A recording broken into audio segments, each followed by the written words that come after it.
Hi everyone, I'm Barry Maddocks and I'm a Technical Director for Francesco Group and a Weller Professional Master Colour Expert. And this is my gorgeous model Lydia, and what we're going to be doing today is I'm going to be working on some different kind of sectioning patterns that we can use within shorter hair. And I'm going to be using some Super Petrol and some Never Seen Green. These are two of my favourite colours. I think green is one of those things that can look a little bit garish, but I'm going to hopefully make it look as beautiful as possible. So first of all, I'm literally just going to spray some hairspray in just to kind of coat the hair, just to really move the hair, get it to sort of sit more in a natural full. Not worrying too much about the back, because as you can see with Lydia, she's got an amazing mullet at the moment, and that, you know, obviously we can use for section clips, but really through the top, I just want to see where the natural texture is all going to lie. So throughout Lydia's hair, obviously you can see it's been pre-bleached.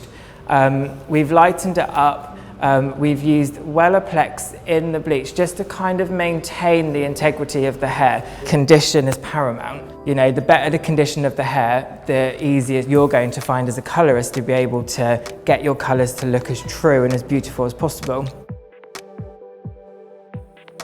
You know what, when you're working creatively, there's kind of, you've got to know your rules from, you know, when you're learning about neutralizing and all of that stuff, and even application. But once you know the rules, I think the fun part about colour is then breaking them.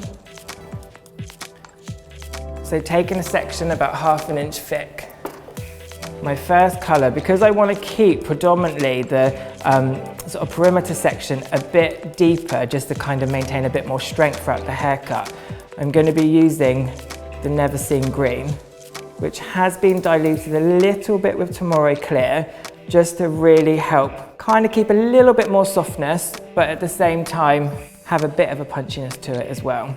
So you can see there, I've literally pretty much just made a bit of a band, really. It's one of those things that we've always kind of as colorists tried to remove, when actually now banding's quite cool. And then with the Super Petrol working, just smudging over my line a little bit, just so you kind of sort of diffuse the demarcation line, but without diffusing it too much.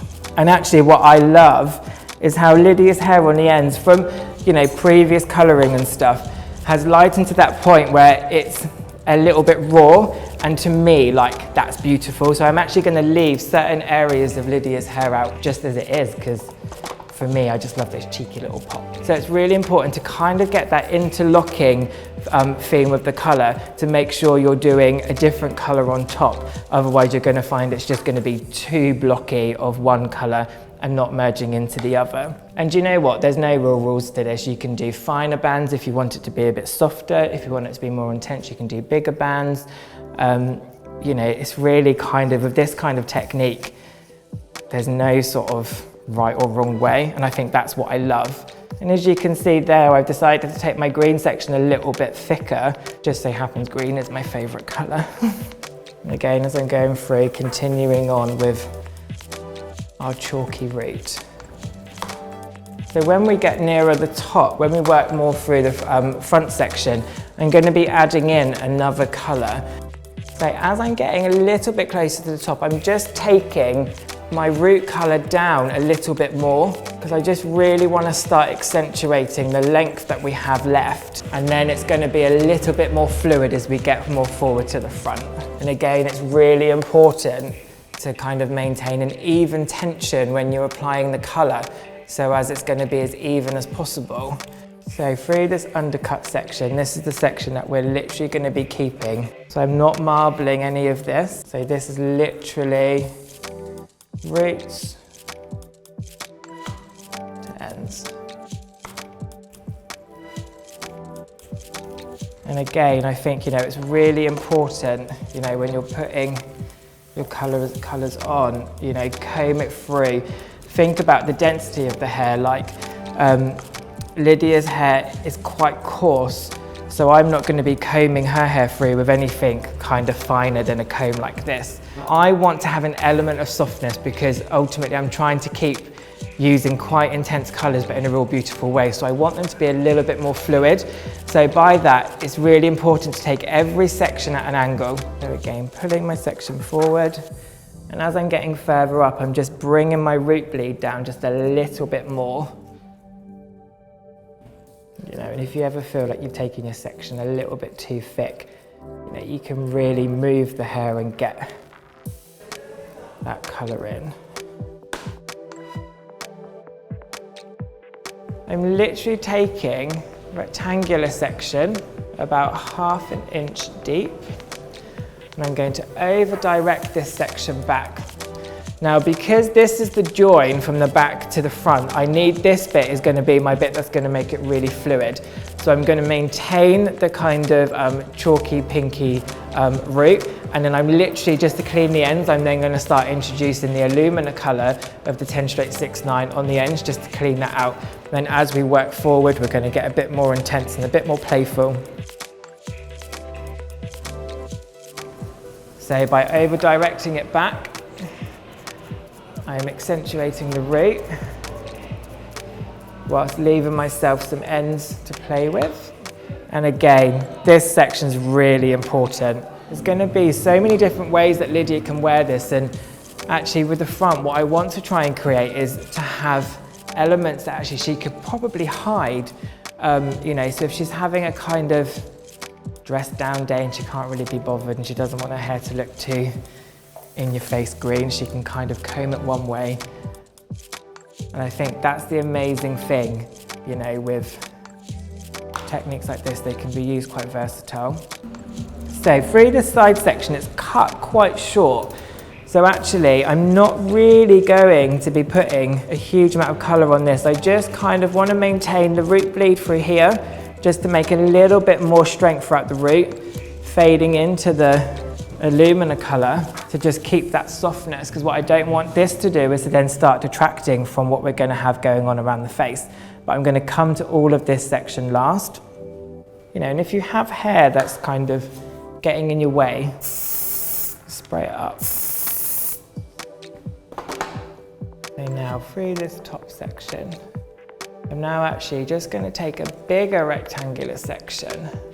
I want to have a bit of an interlocking section. So through this section, I'm now going to start using my alumina colour at the root and then kind of bleeding through to the super petrol on the ends. So I'm literally taking quite a big section, combing all of this fringe section down to kind of get that out of my way. And the good thing, by kind of maintaining the pink root a little bit higher above the crown, as that goes forward, that's just going to make this all a little bit more fluid. If you like what we're doing, please leave a comment below and hit that subscribe button. What I'm going to literally do now, actually create a bit more of a reverse shine band. So I'm going to kind of paint in some super petrol right at the root here, just to kind of get a bit more of a deeper shadow. So where you can see the light hitting, I don't want that to be light, I actually want that to be a bit deeper, and then we can be a bit lighter down here, and then obviously broken up.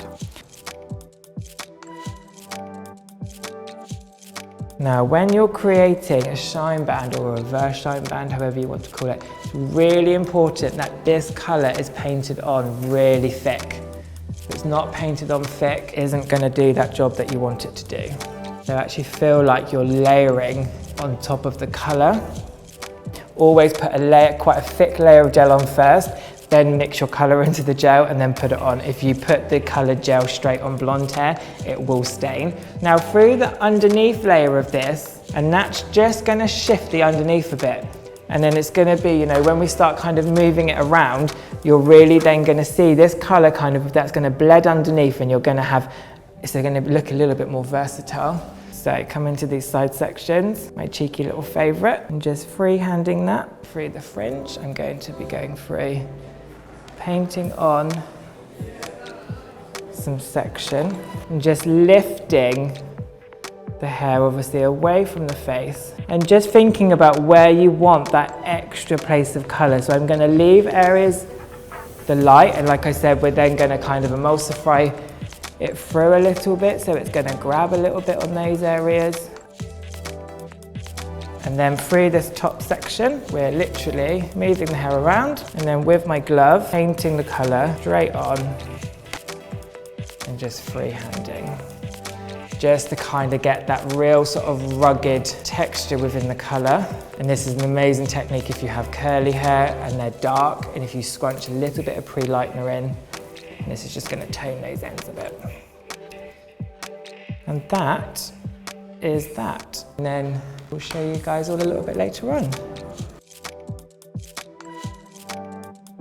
Hi everyone and welcome back. So as you can see, we have now rinsed off the colour. And what I did when we rinsed it, I think it's really important to make sure the water is as cold as possible.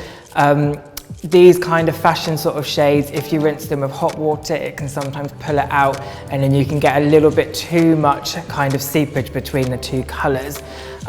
So as you can see, just moving Lydia around, we have obviously have our marbling through here. Now we've dried it quite rough really, so I've literally just put a bit of heat protection spray in, and I just really wanted to kind of keep this really nice sort of soft fluffy texture to show off the colour rather than it being too over producty. And for me, I really love these kind of like pockets of colour. I get a lot of my inspiration from social media, and I think it's an amazing kind of platform for anybody, whether you are a creative stylist, whether you literally just sort of enjoy doing your day-to-day clientele. I think, you know, literally everyone has a phone and there's inspiration there right in your hand.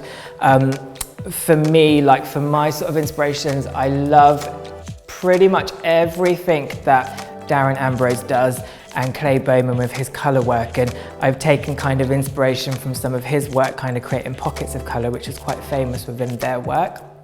So I hope you all like it. As you can see, moving the hair, so if Lydia wanted to kind of have a bit more of a fun day, she then obviously has her reverse shine band sort of through this underneath section, which actually when I rinsed it off, what I decided to do is just kind of literally neat with the petrol, just kind of like applying some of it on pretty much straight from the tube. And I think that's the good thing about being a creative colorist is, you know, you have the freedom to be able to kind of break those rules and do those little fun things. It's all part of our artistic license.